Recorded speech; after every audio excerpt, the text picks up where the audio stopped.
हा सत्संग संत रामपालजी महाराजांचा असून मराठी भाषिक भक्त समाजास सहज समजावे म्हणून हिंदी भाषेतून मराठी भाषेत रूपांतरित करण्यात आलेला आहे.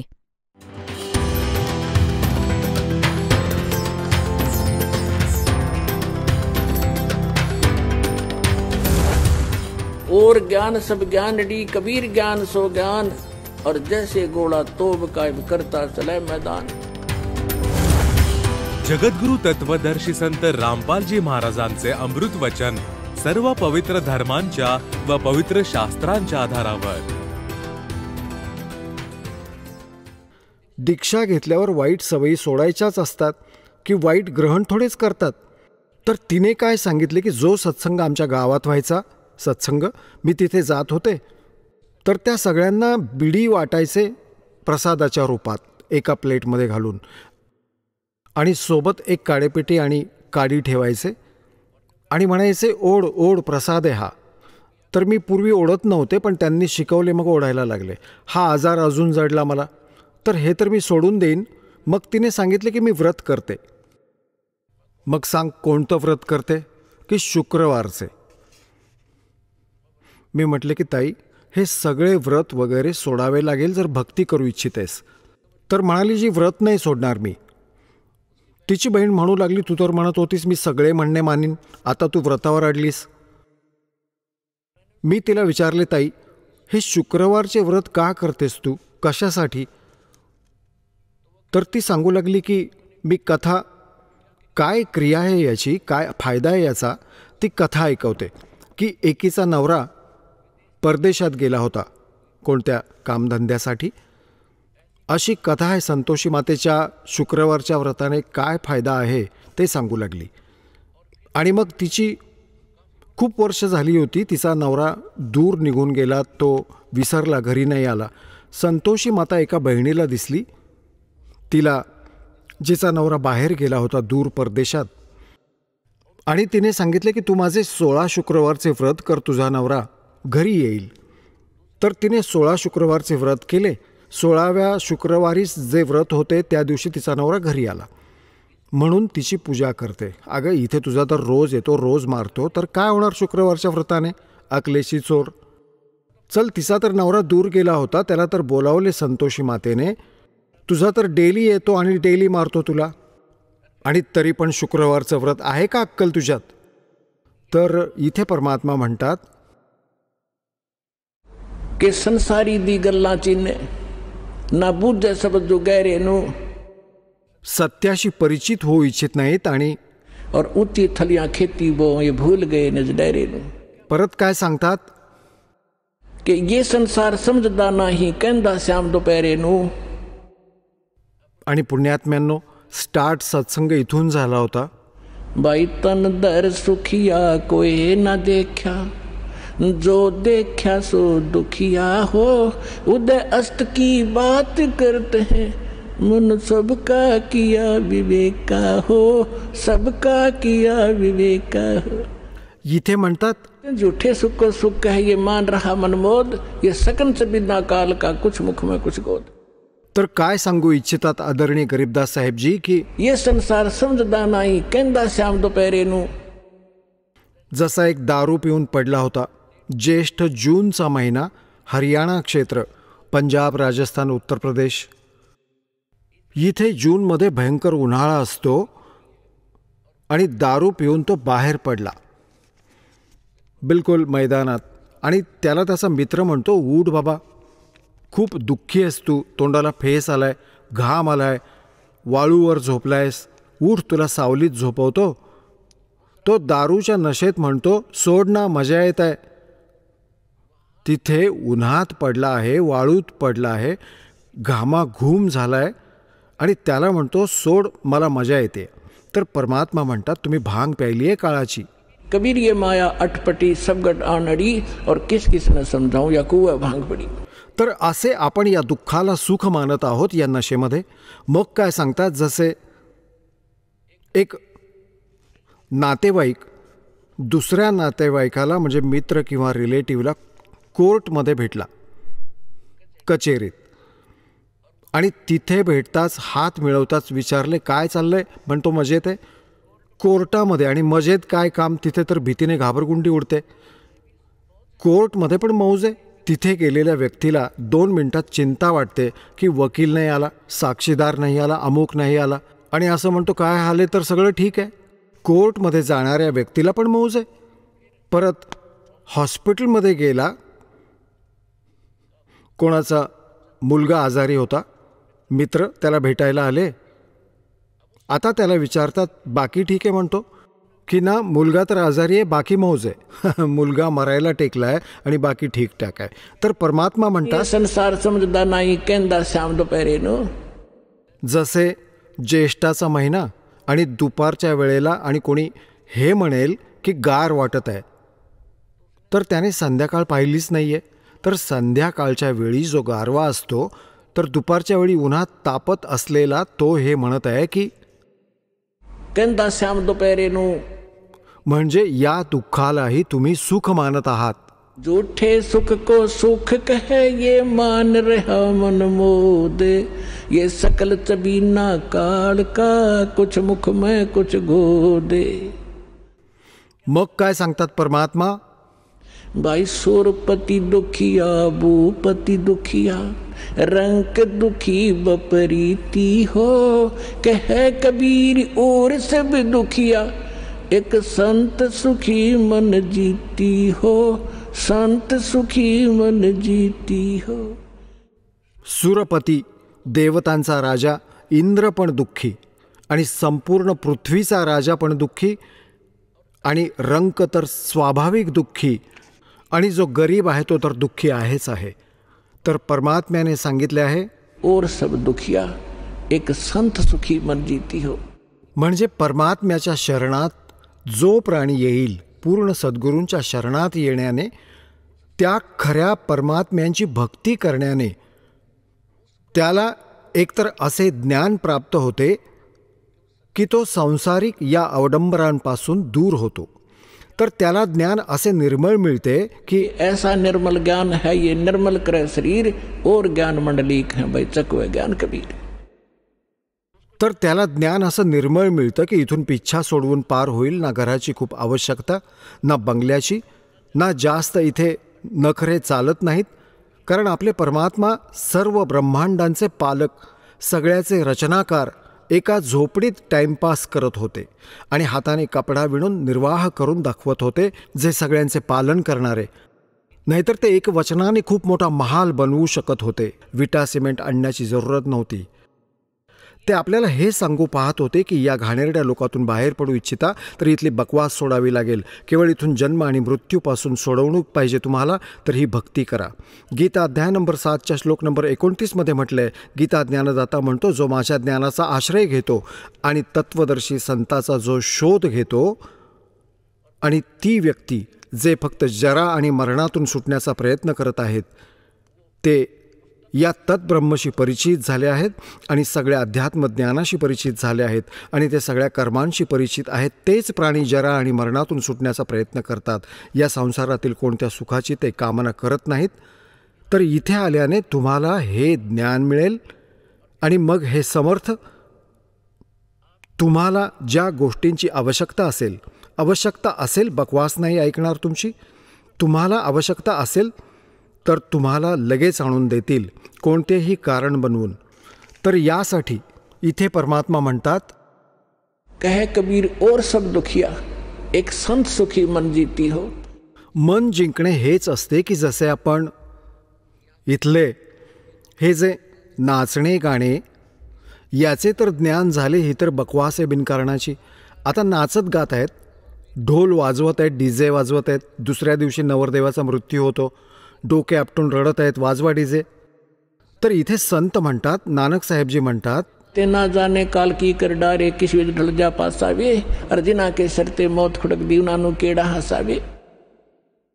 ज्यांना मृत्यू दिसत असतो, ज्यांना जायचं आहे इथून माहीत नाही, न जाणो कधी वीज पडेल, तर तेही बकवास नाही करत. आता कोणी भयंकर रोगी आहे आणि त्याला माहीत आहे की कॅन्सर झाला आहे आणि काही दिवसांचाच तो पाहुणा आहे, त्याला ऐकवा डीजे आणि करून दाखवा बकवास. त्याला तर बोटावर दिवस मोजायला लागत आहेत, कधी मृत्यू होईल, किती दिवसांचे जीवन आहे. तर आपल्या सगळ्यांना कॅन्सर आहे. परमात्मा म्हणतात की जग सारा रोगी आरे, जिन सतगुरु वैद्य न जाना जग सारा रोगी आरे. जन्म मरण का रोग लगाया, तृष्णा बढ़ी खांसी, और आवागमन की डोर गळे में पड़ी काल की फांसी.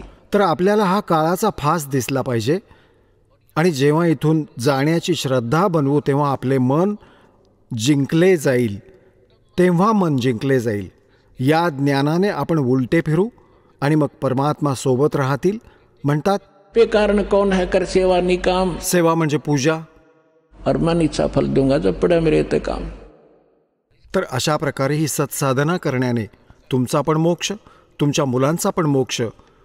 आणि कबीर साहेबांनी ही ती वेळ आहे जे वचन पहिले म्हटले होते कि भक्ति बीज होगा जो हंसा, और तारों तास के इकोत्र वंसा. आता हजारो वर्षांपर्यंत ही सत्साधना चालेल. पूर्ण विश्वात हे ज्ञान पसरेल. इथे कोणी सुखी नाही आहे. जरी कितीही स्वतःला प्रधानमंत्री मानत आहात, जरी किती वैभवशाली समजत आहात, त्याला स्वप्नातही सुख नाही आहे आजच्या युगात. तर या ज्ञानाने, या भक्तीने तुमच्या आवश्यकता पण पूर्ण होतील आणि मन पळून जाईल, आत्मा दृढ होईल, तुमचा मोक्ष होईल, सतलोकात जाल, सदा सुखी व्हाल. पण रहा मर्यादेमध्ये.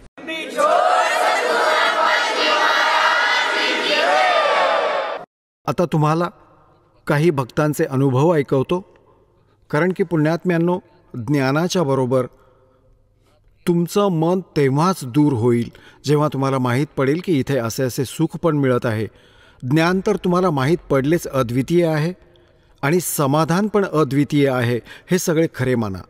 आता ऐका भक्तांची आत्मकथा. जसे हा दास बघतो, ऐकतो. भक्त येतात की मी 40 वर्षांपासून राधास्वामी पंथाशी जोडलेला होतो. कोणी म्हणतो 20 वर्षांपासून मी धनधन सद्गुरू पंथात होतो. कोणी आसारामजींशी जोडलेले होते आणि आज सांगतात की आमचा सर्वनाश झाला आणि आधी आमची खूप मौज होती, गाडी पण होती, बिझनेस पण ठीक चालत होता आणि आज रस्त्यावर आलो. तर तीच तर साधना आधी करत होतो जेव्हा तुम्ही मौज करत होतात, आणि तीच साधना करत करत सर्वनाश झाला. तर खड्ड्यात जावो अशी भक्ती. तर कारण काय होते, त्यांना ज्ञान मिळाले. इथे आल्यामुळे, सत्संग ऐकल्यामुळे माहीत पडले की ते तर त्यांचे संस्कार होते. जोपर्यंत तुमचे पुण्य आहेत, ती बॅटरी चार्जड आहे आणि पुढे चार्जर नाही आहे इन्व्हर्टरचा, तर जोपर्यंत ती बॅटरी पूर्ण चार्ज आहे त्याने सगळी कामे होताना दिसतील. पंखा पण चालत असेल आणि बल्ब पण लागलेला असेल. आणि जेव्हा एकदम ती डिस्चार्ज होईल, डाऊन होईल बॅटरी, सगळ्या सुविधा बंद होतील तुमच्या, कारण की पुढे चार्जर नाही.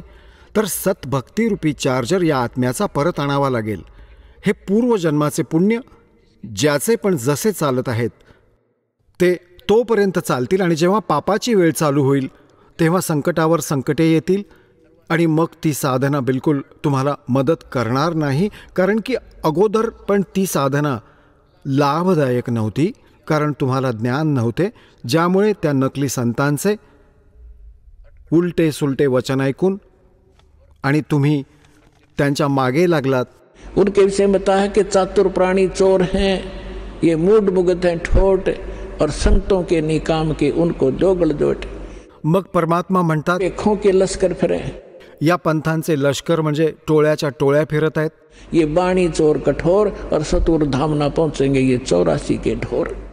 परमात्मा कबीरजींची वाणी तुम्ही कोणत्याही संत पंथात बघा, कबीरजींच्या वाणीशिवाय त्यांचा सत्संग पूर्ण होत नाही. आणि त्यांना कख नाही माहिती कबीरजी काय बोलत आहेत, ते काय सांगू इच्छितात. म्हणतात खो के लश्कर फिरे ये बाणी चोर कठोर, और सतलोक ने जावेंगे ये 84 के ढोर. तर पुण्यात्म्यांनो, तुमचे सौभाग्य आहे, तुम्हाला हे ज्ञान मिळाले आणि उपाय मिळाले.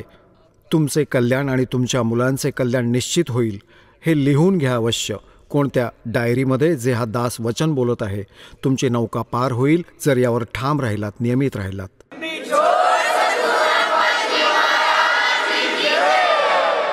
या दासाला जेव्हापासून हे ज्ञान प्राप्त झाले आणि परमेश्वर स्वरूप आमच्या गुरुदेवांनी जेव्हा आशीर्वाद दिला दासाला की तुम्ही दीक्षा देऊ लागा, दासाचे तर हे उद्देश पण नव्हते. भक्ती करत होता. एक दिवस इतके जबाबदारीचे काम दासाला प्राप्त होईल तर त्यांनी म्हटले होते की या विश्वात तुझ्यासारखा संत नाही होणार. त्यावेळी तर दासाला हे म्हणणे गुरुदेवांचे असे पण वाटले नाही की असत्य असेल, कारण की गुरूंचे म्हणणे कधी असत्य नाही वाटत.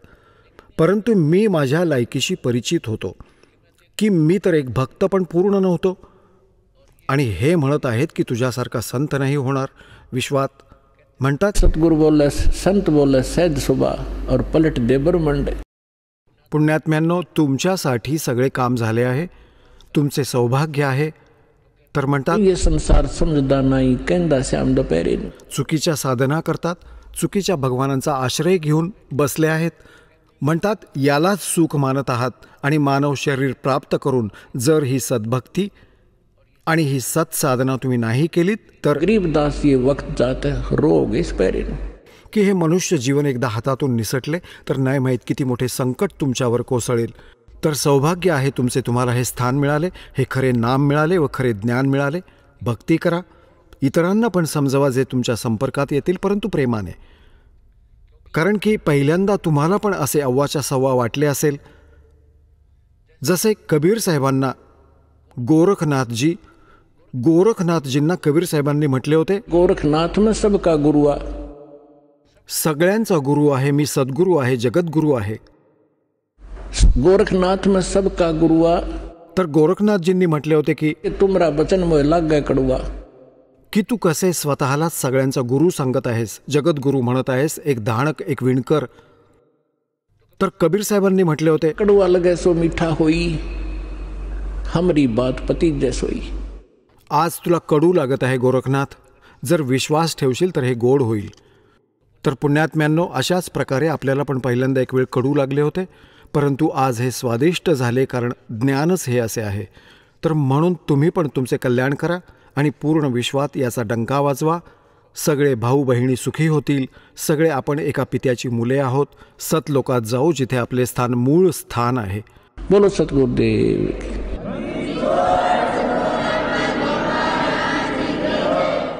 परमपिता परमात्मा पूर्ण ब्रह्म सर्वसृष्टी रचनाकार कबीर परमेश्वरांच्या असीम कृपेमुळे तुम्ही सगळे पुण्यात्मे परमात्म्याचा महिमा ऐकण्यासाठी उपस्थित झालात.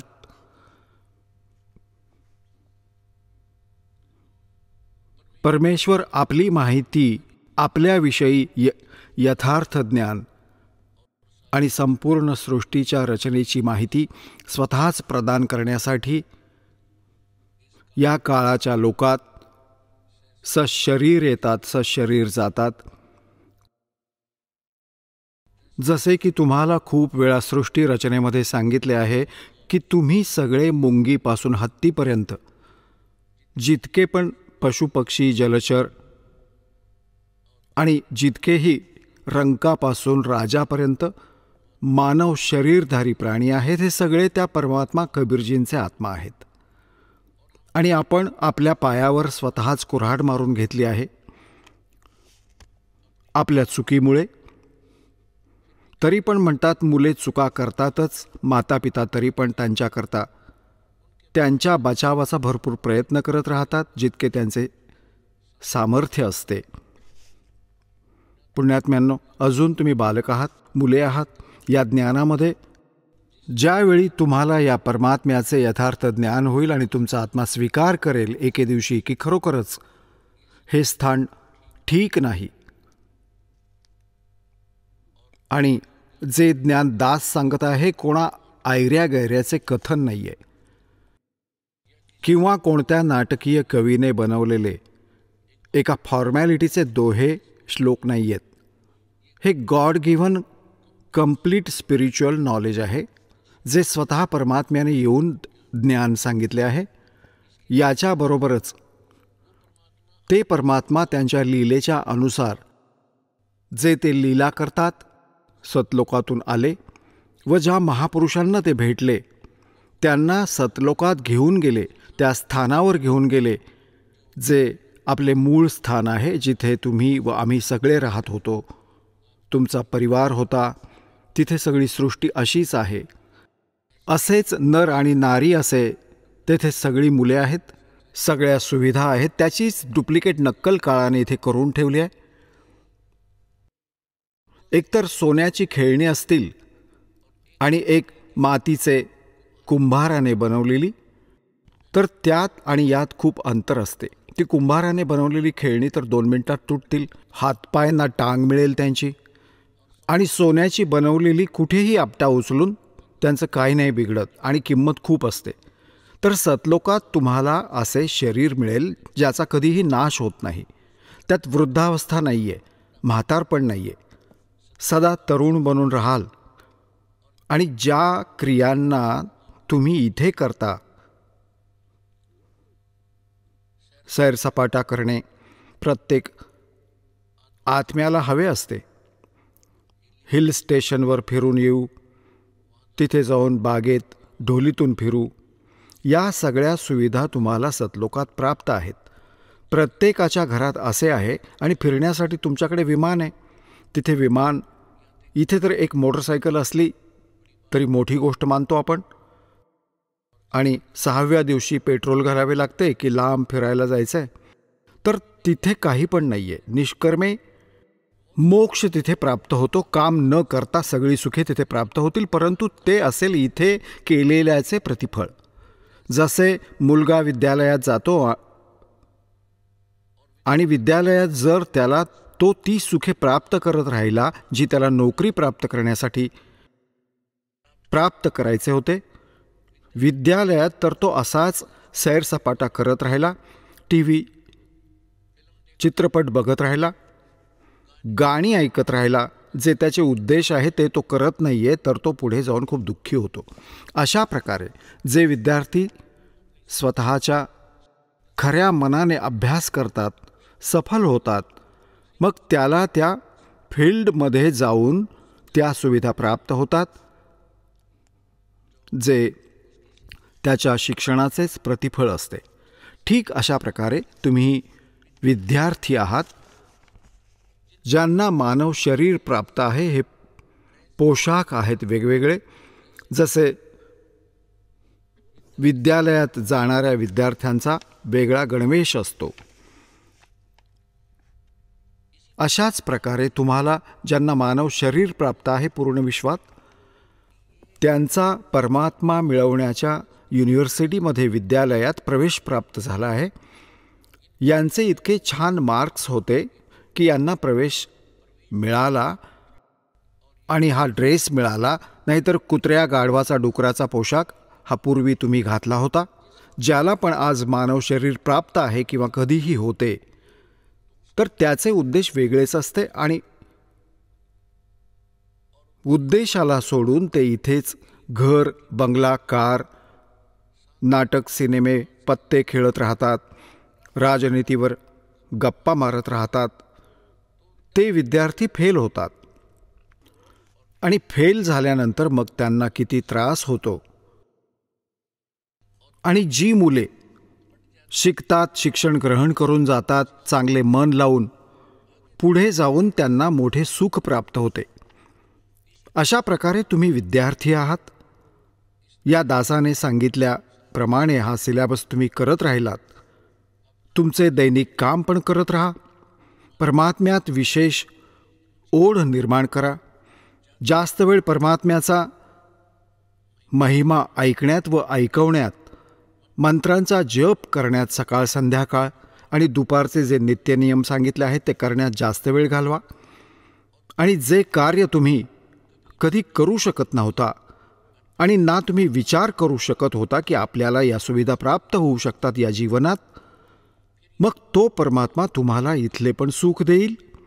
परंतु या सुखांचा तुम्हाला परिचय करून दिला जाईल की या सुखाला प्राप्त करून परमात्म्यावरील श्रद्धा कमी नका करू, नाहीतर परत तुम्ही इथेच राहाल आणि याचा खूप भयंकर परिणाम तुम्हाला भोगावा लागेल.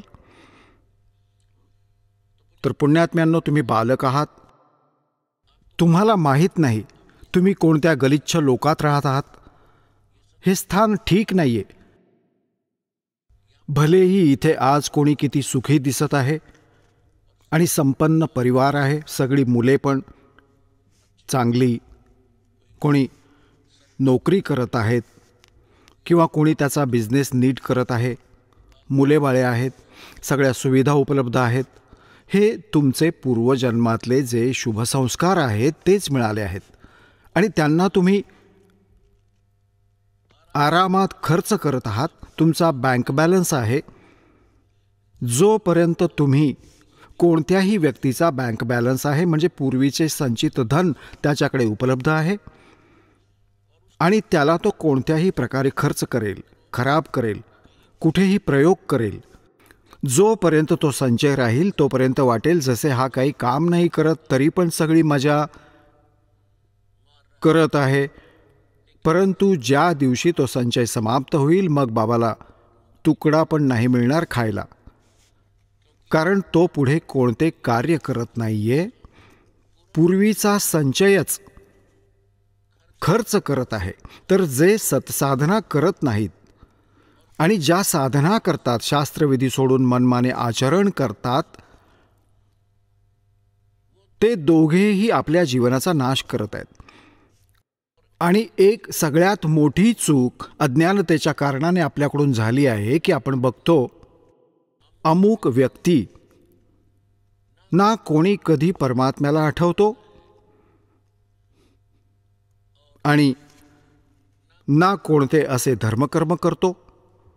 संपूर्ण दिवस आपल्याच मस्तीत राहतो, मद्यपान करतो आणि तरी पण त्याला सगळी सुख प्राप्त आहेत. परिवार पण ठीक आहे, मुलं पण योग्य मार्गाला लागली आहेत आणि सगळे मुलं पण आहेत, नातू नात सर्व काही आहे. आणि एक भक्त आहे,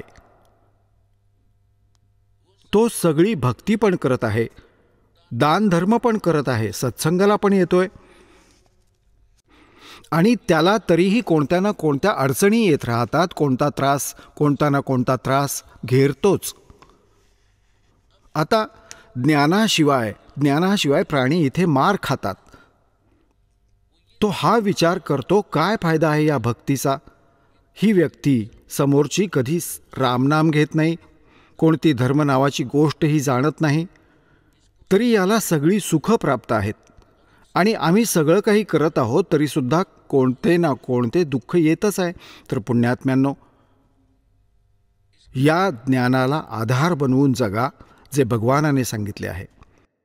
तो प्राणी जो सुखी आहे कधीही भगवानाला आठवत नाही, ना कोणते चांगले धर्मकर्म करतो, दारू पण पितो, अजूनही सगळी बकवास करतो, तरी पण तुम्हाला सुखी दिसतो. त्याची पूर्वजन्माची बॅटरी चार्जड आहे आणि त्याने भरपूर चार्ज करून ठेवले. मागच्या अनेक जन्मात खूप पुण्यदान केले आहे. तर परमात्मा कोणाचे काही ठेवत नाही. ज्याने जसे केले आहे त्याचे फळ पूर्णच देतो.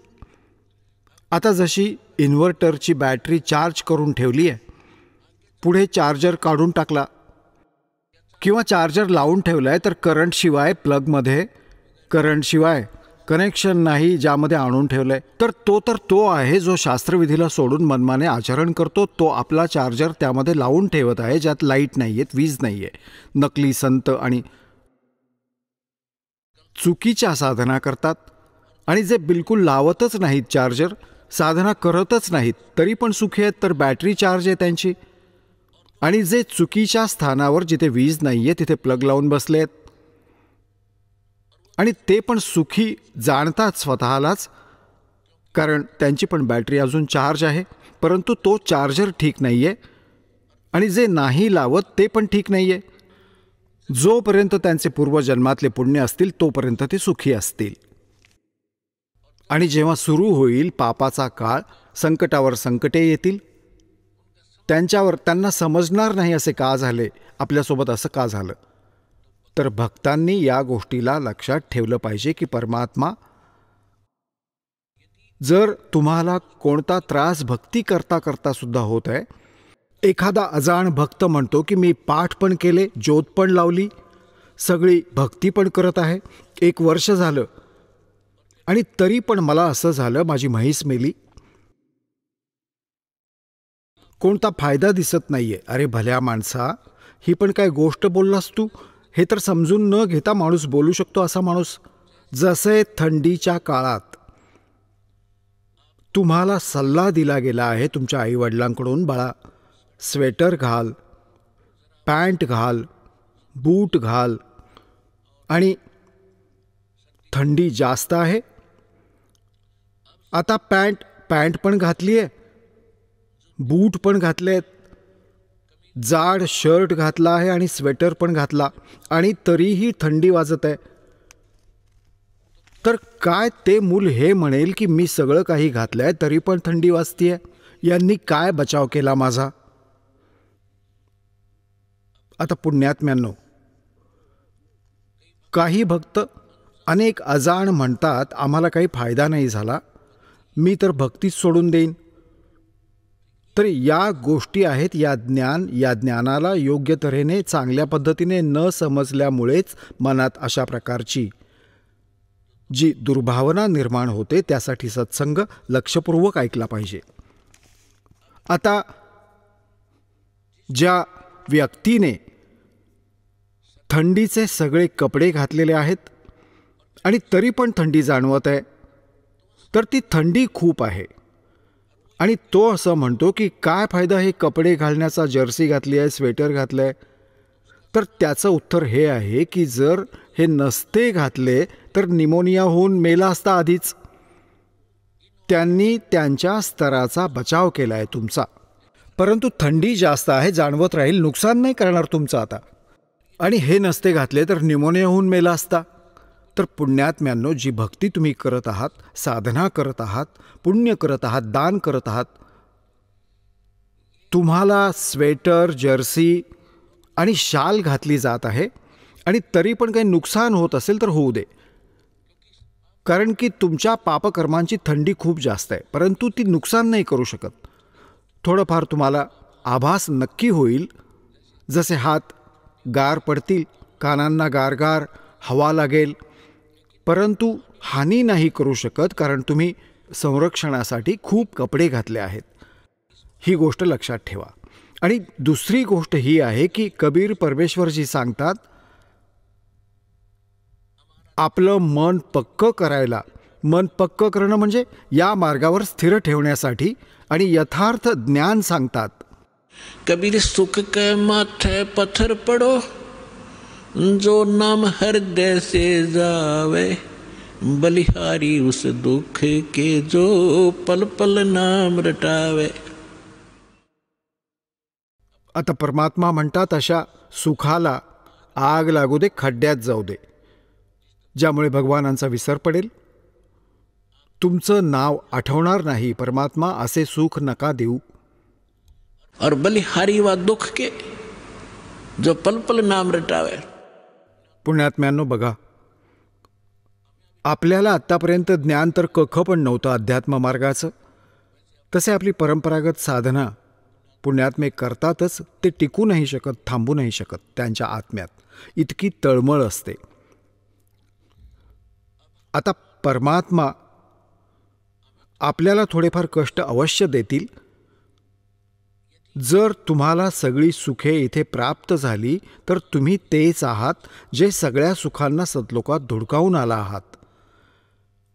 आणि काही दिवसात इथे पण विसर पडेल, इथे सगळे थाट आहेत, कोणती अडचण नाही आली, आणि ती जी आसक्ती लावू इच्छितात, सतलोकाची ओढ निर्माण करू पाहतात, त्याचा विसर पडेल. तर तुम्हाला जो थोडाफार त्रास होत आहे त्याची दोन कारणं समजून घ्या.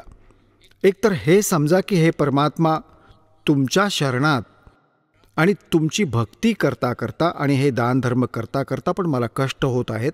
जर तुमच्या शरणात नसतो तर नाही माहीत कोणती वीज कोसळली असती माझ्या घरावर, माझ्या शरीरावर. आणि हे पूर्ण सत्य माना. काही भक्त कसे असतात की 1-2 वर्ष साधना करतात, 5-6 महिने नाम घेतले, 5-4 महिने पण पुन्हा सोडून दिले. चूक तर त्यांची स्वतःची असते, कारण मर्यादाहीन झाल्याने परमात्म्याची पॉवर मिळणं बंद होतं. जसे तुम्ही कनेक्शन घेतलेत विजेचे आणि कोणत्याही कारणाने तुमचे कनेक्शन तुटले, तर पॉवर तुमच्या घरी नाही आहे, आणि तुम्ही असं म्हणाल की काही फायदा होत नाही आहे. फायदा कसा होईल जेव्हा कनेक्शनच तुटलं आहे? कशी मोटार चालेल, कसं गिरणीत पीठ दळलं जाईल आणि कसे बल्ब लागतील तुमचे. तर त्यासाठी आहे की कनेक्शन परत पूर्ववत चालू करावं. म्हणजे कारण की परमात्म्याला माहीत होते की जेव्हा हा खरा मार्ग चालू होईल त्यावेळी काळाने इतक्या उलटसुलट रीती बनवल्या असतील, परंपरा बनवल्या असतील, बनवल्या जातील त्याच्याकडून, आणि मग भक्तासाठी त्या परंपरा बाधक असतात. ज्या सांसारिक रीती असतात त्या भक्तासाठी बाधक असतात. त्यापासून उलटे दूर व्हावे लागते. आणि आपल्या समाजात त्यांनी इतके घर केलेले असते तर भक्तांसाठी त्या बाधक बनतात ती समाजातील माणसं. आणि कोणत्या ना कोणत्या कारणाने, कोणी मजबुरीने, कोणी अजाणतेपणाने तर तुमची मर्यादा भंग होते. त्यासाठी सुविधा दिली आहे की तुम्ही हृदयापासून हाक मारा आणि मग पुढे अशी चूक व्हायला नको, समाजासोबत संघर्ष करा, भांडायचं नाही आहे. आता ते तुमचे म्हणणे ऐकत नाही तर तुम्ही पण त्यांचं नका ऐकू. भक्ती मार्गात आणि बाकी जो सल्ला चांगला देतो सांसारिक कार्याचं त्याला स्वीकार करा. तर त्या कारणाने तुम्ही कोणत्या ना कोणत्या कारणाने मर्यादा भंग होते तर तुमचं नुकसान होणं सुरू होईल. आणि सामान्य व्यक्ती हा विचार करेल की याने नाम पण घेतले आणि तरी पण याला दुःख झालं. तर ते दुःख त्या कारणाने पण होऊ शकते की नाम खंडित झाले, परमात्म्याचे प्रोटेक्शन तुमच्या डोक्यावरून दूर झाले. तर काळ तर मग काठी घेऊन उभा आहे, कधीही हाणेल. तर आपल्याला सगळ्यात मोठे या मार्गावर सफल होण्यासाठी परमात्म्याच्या मर्यादेचे पालन करायचे आहे. कबीर साहेब म्हणतात, जब लगे हंसा हमरी आना, काल लगे ना तुमरा बाना. परमात्म्याने म्हटलंय की जोपर्यंत हा माझा हंस, माझा आत्मा माझ्या मर्यादेत राहील, काळ तुझा अटॅक नाही होऊ शकणार. आता आम्ही काय करतो, जे दुःखी आहेत, जे दुःखी आत्मे आहेत इथे येतात, त्यांना ज्या पण आम्ही मर्यादा सांगतो त्या सगळ्या स्वीकार करतात. कारण ते बर्बाद होऊन येतात. त्यांच्या सगळ्या देवीदेवता करून झाल्यात, त्यांनी सगळे तंत्र मंत्र करून पाहिलेत आणि इथे येताच सुख मिळते. तर मग ते मर्यादा पूर्ण पाळतात. कारण त्यांना माहीत आहे जर मर्यादा भंग झाली तर ते संकट परत येईल. आणि जे मधले आहेत, जे ना खूप दुःखी आहेत ना खूप सुखी आहेत, आणि ते इथे येतात, नाम घेतात. परमात्म्याचा स्वभाव आहे विजेचे कनेक्शन मिळताच कोणतेही काम करा, अडथळे दूर करतील. आणि मग ती माणसे विचलित होतात कारण की ज्ञान संपूर्ण नसल्याने. आणि काही लोक लाजेखातर मग कोणती ना कोणती गडबड करतातच. आणि मर्यादा भंग झाली. बघा, दोन कारणे असतात. काही भक्त असे असतात परत परत मर्यादा भंग करत राहतात, कोणते नुकसान पण होत नाही त्यांचे. आणि काही असे असतात मर्यादा भंग केली लगेच त्याचे नुकसान होते किंवा मृत्यू होतो किंवा दुसरे कोणते भारी संकट येते. त्याचे हे कारण असते, जो परत परत मर्यादा भंग पण करत आहे, नुकसान पण होत नाही आहे, तर त्याचे शुभसंस्कार अजून मागचे चालू आहेत.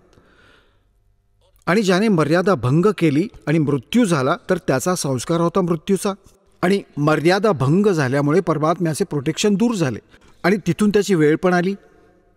आणि जर तो मर्यादेत असता तर भलेही ते वेळ आली असती मृत्यूची, त्याचा मृत्यू टळला असता. तर पुण्यात्म्यांनो, ही थोडीशी सावधानी ही पण बाळगा, खूप सावधानी बाळगा की आपलं नाम खंडित होऊ नये. लोक लाज ना कीजियो, निर्भय हो रहिए, ये मन साधों दीजिए ते गोविंद पाइये. परमात्मा सांगतात लोकलाज बाळगायची नाही जर या मार्गात सफल व्हायचं आहे तर. लोकलाज ती बाळगा जी चोरी नाही करायची, त्यात लोकलाज बाळगा. लबाडी नको, लाच नाही घेतली पाहिजे आणि खोटं नाही बोलायचं, कोणाची फसवणूक नाही करायची, ही लोकलाज बाळगायची. परंतु ही लोकलाज नका करू की भक्ती मार्गात बाधक असेल. तर कबीर साहेब म्हणतात, कुलकर्णी के कारण ये हंसा गया बिगो, और तब ये कुल के कर लेगा जब तू चार पाया का हो. आज तर आपल्या कुळातील लोकांची लाज बाळगून मर्यादा भंग करून त्यांच्या क्रियांना करता आणि मग तुम्ही 4 पायांचे पशु, गाढव, कुत्रा, डुक्कर बनून गल्लीत फिराल, तेव्हा तुमचे ते कुळ तुमचा काय बचाव करू शकेल? तर इथे म्हणतात, लोक लाज ना कीजिए, निर्भय हो रही है, और यो मन साधो दीजिए ते गोविंद पाइए. अशा प्रकारे आपण कोणत्याही कारणाने कोणती अशी घटना जरी घडली तुमच्या घरी, तर त्याची 2 कारणे असू शकतात. एक तर हे आहे की तुमची म्हैस मेली आणि मरायचा होता मुलगा, एक तर म्हैस गेली, वीज देईल भगवान, तर तुम्हाला तर बचाव केला तुमचा. मग दुसरे हे असते की जसे काही भक्त असतात, दुःखी होऊन येतात, काहींना तर तुम्ही बघत असता, जसे तुम्ही ऐकत असता बऱ्याच भक्तांची स्वतःची आत्मकथा. काही तर असे असतात, येताच नाम घेतात आणि लगेच बरे होतात. अधिकतर आणि काही जण असे असतात, नाम घेतातही 2, 4, 10 वेळा, येऊन पण जातात. आराम नाही, जे ते विचार करून येतात की आम्हाला असे व्हायला पाहिजे आणि ते नाही होते, तर ते हा विचार करून बसतात, तर मला तर काही फायदा होत नाही आहे. तर त्याची कारणे तुम्हाला सांगितली. खूपसे असे आहेत की जसे तर मर्यादा भंग आहे तुमची. कबीर साहेब म्हणतात, आपला महिमा स्वतःच सांगतात. सतगुर के दरबार में कमी काहे की ना, हन समोज ना पावता तेरी चूक चाकरी मां. या कबीर भगवानांच्या दरबारामध्ये इम्पॉसिबल वर्ड नाही आहेत त्यांच्या डिक्शनरीमध्ये, परंतु आपल्याला फायदा होत नाही आहे, तर म्हणतात चूक तुझ्या सेवेत आहे. तुझी काही पूजा, सेवा आणि श्रद्धेमध्ये त्रुटी आहे, त्यात सुधार कर. मग तुझी भरभराट करतील. भगवानच समर्थ आहेत, ते काय नाही करू शकत. एका झोपडीत राहणारा एक विणकर, जो संसार त्याला विणकर मानत होता, जाणत होता, आता दास पारखी झाला, आम्हाला तर माहीत पडले ते तर हिरा होते, भगवान होते. आणि ज्याच्या दारापुढे 18 लाख माणसं आली, ज्यांच्याकडे सकाळचं पीठ घरी नव्हतं आणि त्याच्या घरी 18 लाख पाहुणे यावेत चिठ्ठीने त्या निमंत्रणाच्या, आणि सगळ्यांना मग 3 दिवसांपर्यंत ते मोहन भोजन खाऊ घालत आहेत. सगळे हलवा, पुरी, खीर, खांड आणि कोरडा शिधा कोणाला न्यायचा आहे घेऊन जा, खा तुमच्या घरी जाऊन, आणि 1 मुद्रा आणि 1 शाल देत आहेत. तर पुण्यात्म्यांनो, तोच समर्थ आज तुमच्या समोर आहे, तर ते काय नाही करू शकत तुमच्यासाठी. तर परमात्मा म्हणतात, सद्गुरूंच्या दरबारात म्हणजे परमात्म्याच्या दरबारात, आता सद्गुरू जो असतो तो परमात्माचा असतो, किंवा परमात्मा त्याच्या विशेष कृपापात्रालाच पाठवतो, तर तो कृपापात्र परमात्म्याचा दास असतो, परमात्म्याच्या सगळ्या पॉवर्सने युक्त असतो. त्याला परमात्मा त्याची शक्ती देऊन पाठवतात. जसे प्रधानमंत्र्यांचा कोणी प्रतिनिधी हिस्सारमध्ये येतो, तर त्याला तो आपली खूपशी पॉवर देऊन पाठवतो आणि हरियाणा स्टेटसाठी ती पुरेशी असते. जी त्याची रिक्वायरमेंट असते ती पूर्ण करतो 1 मिनिटात. तर अशा प्रकारे जसा प्रसंग चालू आहे की काही भक्त तुम्ही बघता आशीर्वाद घेताच आणि सगळी दुःख दूर होतात. शारीरिक कष्ट, आधी तर शारीरिक कष्टालाच दुःख मानतात ते, आणि मग घरात सुविधा प्राप्त होतात. आता दुसऱ्याला असं होत नाही आहे, तर असा विचार करायला पाहिजे की जसे डॉक्टरकडे शेकडो रुग्ण जातात, रोगी, आणि एका रुग्णाला तर 4 टॅबलेट देतो आणि दुसऱ्या दिवशी म्हणतो की मी बरा झालो, आणि एकाला इंजेक्शन देतो, ग्लुकोज पण लावतो आणि ॲडमिट पण करावं लागतं, आणि मग 1-2 महिन्यांपर्यंत त्याला टॅबलेट दिली जाते, तर बरे करूनच सोडेल डॉक्टर, कारण त्याला माहिती आहे की हा आजार भयंकर आहे, हा 4 गोळ्यांनी ठीक होणार नाही आहे. तर पुण्यात्म्यांनो, तुम्ही हे लक्षात ठेवले पाहिजे. एकतर यात ज्ञान परमात्म्यांनी याकरता आधार बनवला आहे, कारण जेव्हा परमेश्वर कबीरजी 600 वर्षांपूर्वी आले होते, सन 1398 ते सन 1518 पर्यंत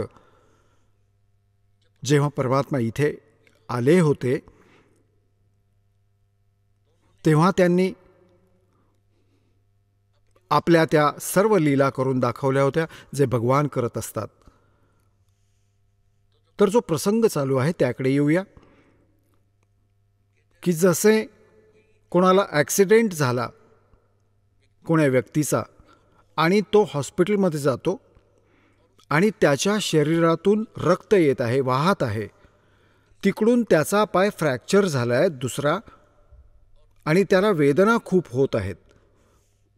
आता तो डॉक्टरकडे ओरडत तर जातच आहे, डॉक्टरने बघायचे आहे की पहिले याच्या पायाच्या वेदना ठीक करायच्या आहेत का ब्लड थांबवायचं आहे. तो ब्लड थांबवलं नाही तर ब्लड वाहून गेलं तर पाय पण जाईल. आता तो आधी ब्लड जे वाहत आहे ते थांबवायचा प्रयत्न करेल. पायात भलेही वेदना असू दे, तो पाय जीवननाशक नाही होऊ शकत पायाच्या वेदना. यासाठी डॉक्टर आधी त्याला थांबवेल जे जीवननाशक आहे, मग हळूहळू पायाची पण ट्रीटमेंट सुरू होईल.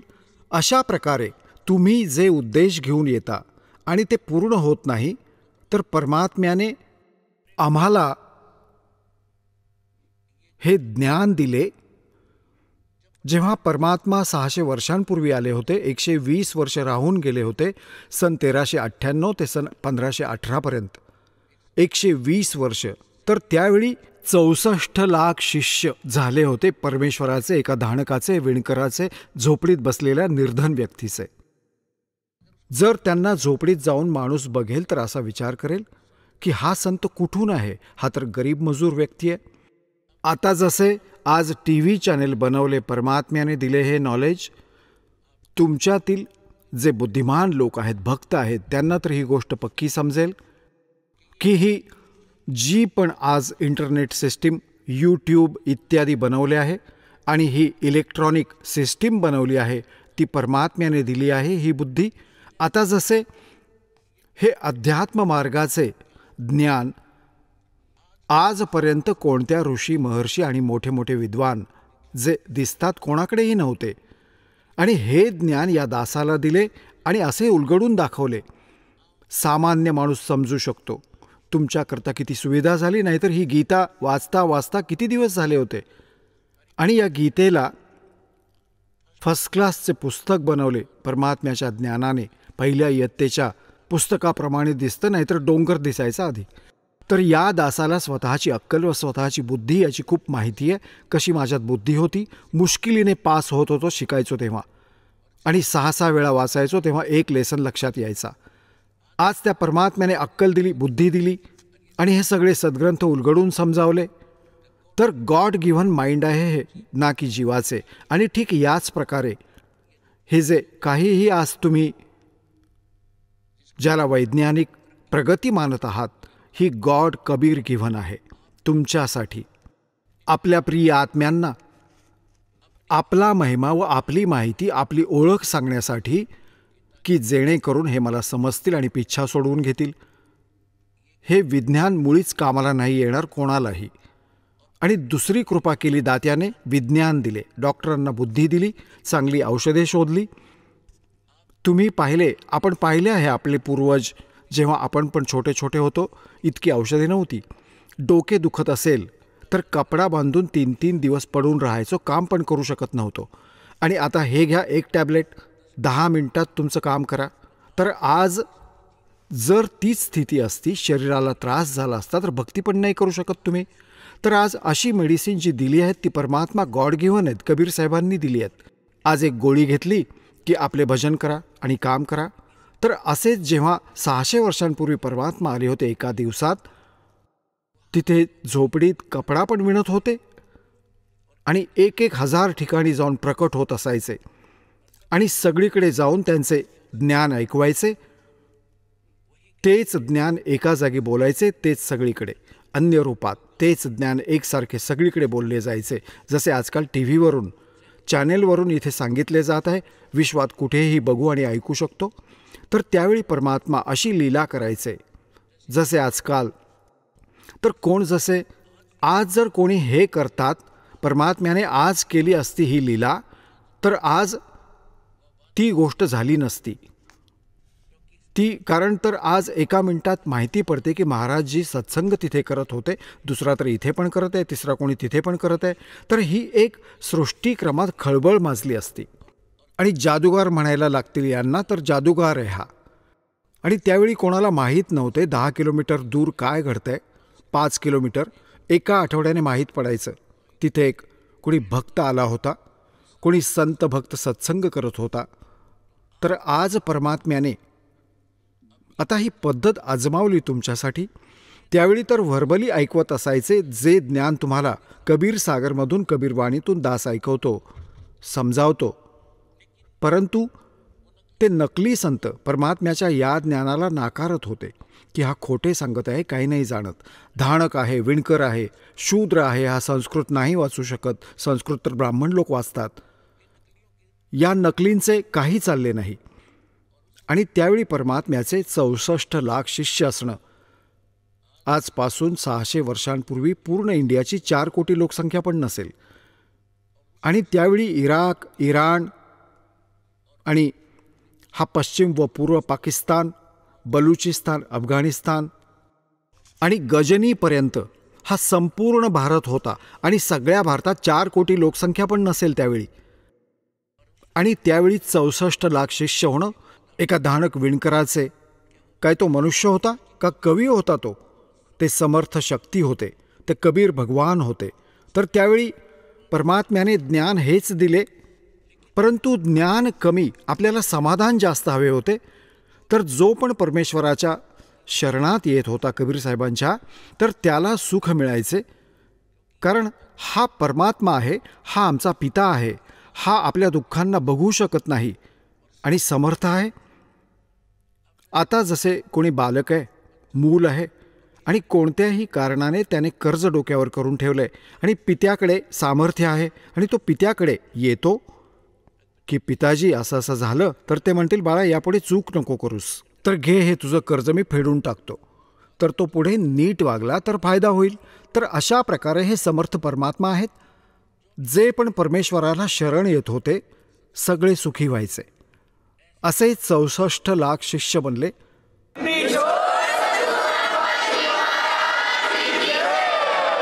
चला आता आपण त्या श्रद्धाळूंचे अनुभव जाणून घेऊया, ज्यांनी जगद्गुरू तत्वदर्शी संत रामपालजी महाराज यांच्याकडून दीक्षा प्राप्त केलेली आहे, तसेच त्यांच्याद्वारे सांगितलेल्या भक्ती मार्गावर चालत आहेत. नमस्कार. नमस्कार. आपलं नाव? लक्ष्मणदास जाधव. आपण कुठून आलात? राहणार राटगाव, तालुका पैठण, जिल्हा संभाजीनगर, महाराष्ट्र. आपला व्यवसाय काय आहे? शेती. संत रामपालजी महाराजांची गुरुदीक्षा आपण कधी घेतली? 27/9/2015. संत रामपालजी महाराजांची गुरुदीक्षा घेण्या अगोदर आपण व आपला परिवार कोणती भक्ती साधना करत होतात? पारंपरिक भक्ती. आम्ही पंढरपूरला आमचे वडील प्रवचित जात होते, त्यांच्या नंतर वडील वारल्यानंतर मग आम्ही वारी सुरू केली.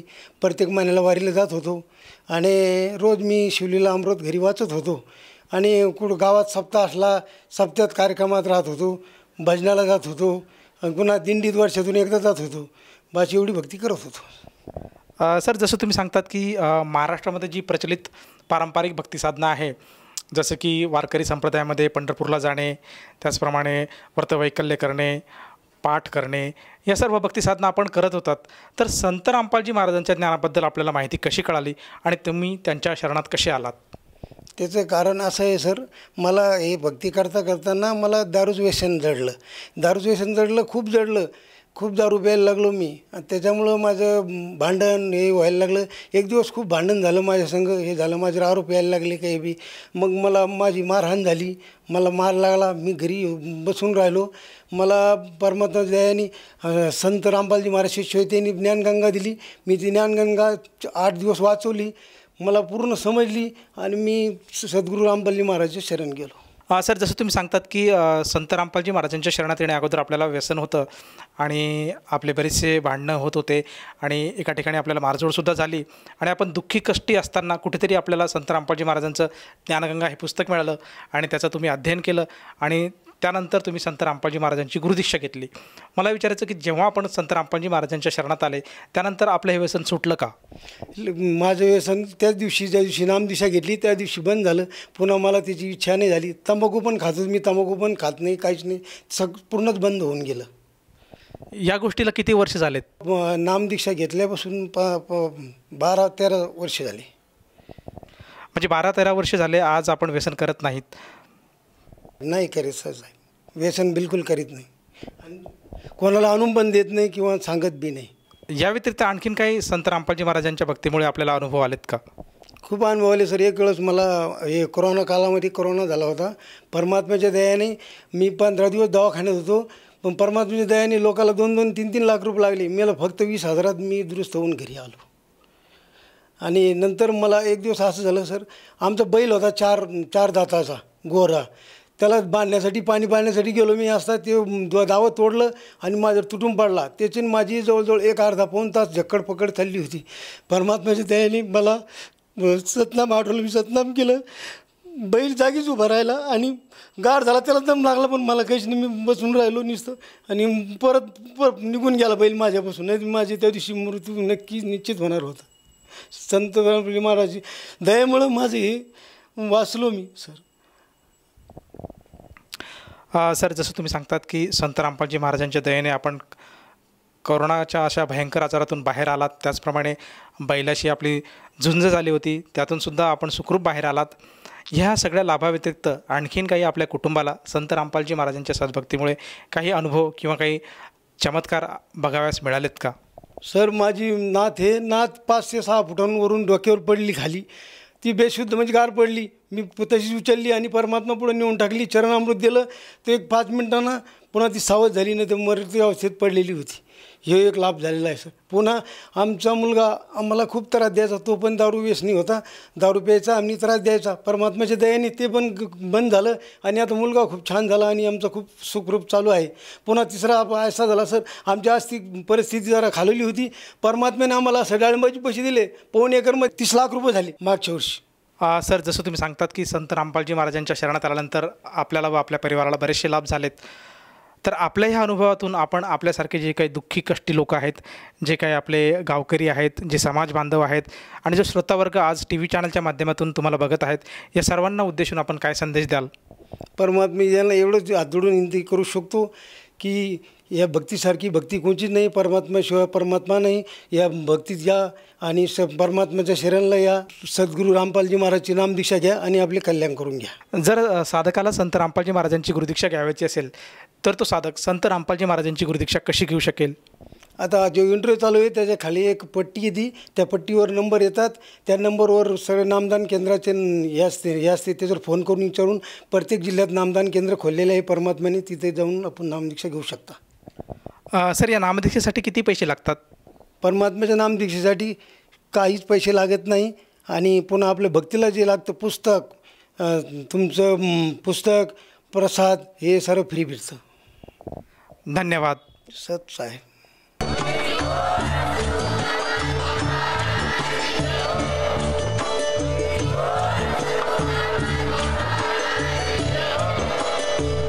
आपण ऐकत होता जगद्गुरु तत्वदर्शी संत रामपालजी महाराज यांचे मंगल प्रवचन, ज्यांच्या शुभ आशीर्वादाने संपूर्ण विश्वामध्ये 500 पेक्षा जास्त नामदीक्षा केंद्र आहेत, जिथे निशुल्क नामदीक्षा दिली जाते.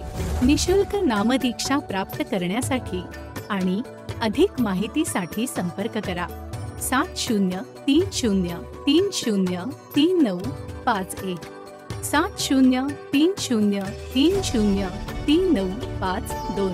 अद्वितीय आध्यात्मिक ज्ञान वाचण्यासाठी, पाहण्यासाठी आणि ऐकण्यासाठी संत रामपालजी महाराज ॲप अवश्य डाउनलोड करा किंवा आमची वेबसाईट www.jagadgururampalji.org वर विजिट करा. आम्हाला सोशल मीडियावर फॉलो करा. सर्व पवित्र धर्मांच्या पवित्र शास्त्रांवर आधारित प्रमाणित अनमोल पुस्तक ज्ञानगंगा किंवा जगण्याचा मार्ग यापैकी कोणतेही एक पुस्तक निशुल्क मागवण्यासाठी आपण आम्हाला आपले पूर्ण नाव, पूर्ण पत्ता, पिनकोड आणि फोन नंबरसह लिहून 7030303951 किंवा 7030303952 या नंबरवर SMS करू शकता किंवा 7030303950 या नंबरवर व्हॉट्सअप देखील करू शकता.